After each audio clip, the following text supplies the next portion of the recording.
This month will go down as one of the driest Januaries on record around here. Meteorologist Abby Aconi is talking with our state climatologist about the latest forecast for the rest of winter. Abby. Yeah, thanks so much, Bill. Please welcome to Good Day Seattle, Guillaume Mouget, Director of the Washington State Climate Office at UW.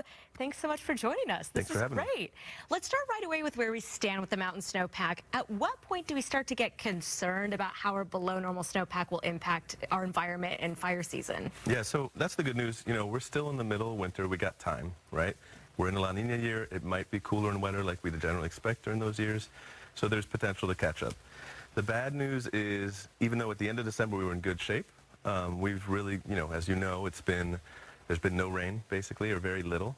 And on top of that, it's been warm in the mountains, even though it's been cold down here. The same weather, the ridge that's been over us that's made it cold in the lowlands here has actually made it warm in the mountains.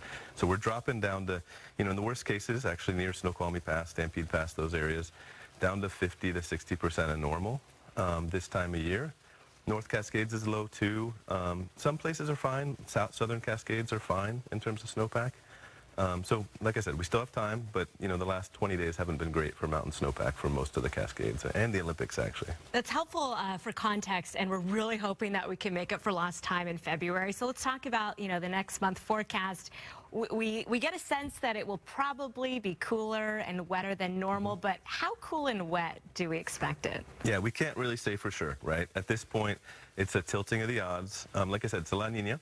That tilts the odds towards cooler weather, not necessarily wetter. We can always cross our fingers.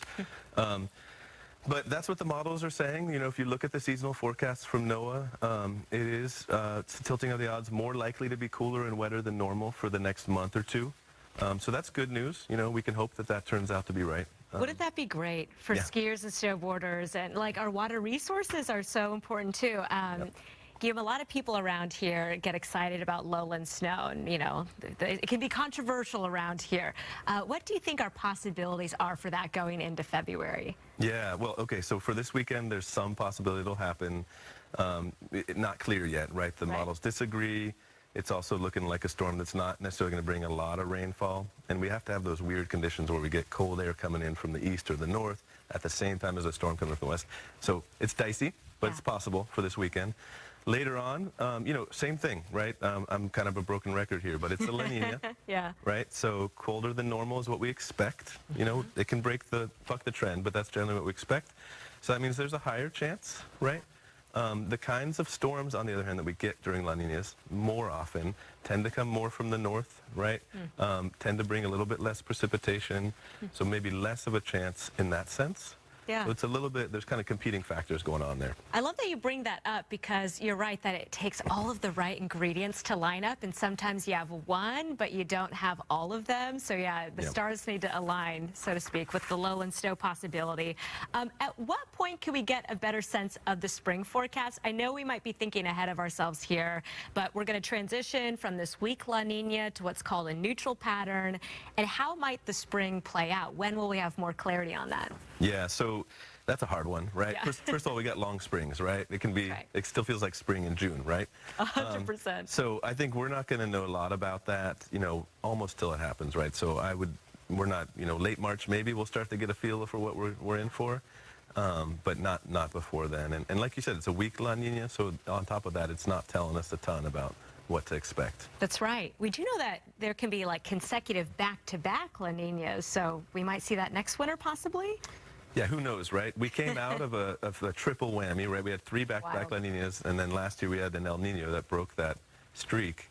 And La Ninas are more commonly back-to-back than El Ninos. But, who's to say, right? And especially as we get into spring, actually it becomes increasingly hard to forecast accurately what La Nina is going to do or El Nino is going to happen for the following winter. So we really won't know until, at best, summer or fall, what the next winter holds. That's a great point. Yeah, there's a stronger signal on what we expect with La Nina during the winter versus later on in the year. Okay, 30 seconds left. What do you want people to know about how climate change might affect our long-term mountain snowpack? Yeah, sure. So we've already seen the baseline shift. So if you look at spring snowpack, that's when we tend to have the most snowpack. We've got about 25% less on your average winter today than we did middle of the last century, right? And then if you compare today to what the models are saying by the end of the century, we're on average seeing about a 50% decline on top of that, right? So we've already seen it's a different world today than it was 70 or 80 years ago, and then 70 or 80 years from now it's going to be an accelerated decline. So really massive changes. It's kind of the canary in the coal mine for us. Yeah, that's huge, and it deserves, more coverage on that and diving deeper. But thanks so much for giving us a sense on that, what we're expecting the month ahead. Guillaume Auger, thanks so much for being with us. Yeah, thanks for having me. So great. We look Appreciate it. forward to having you back. All right.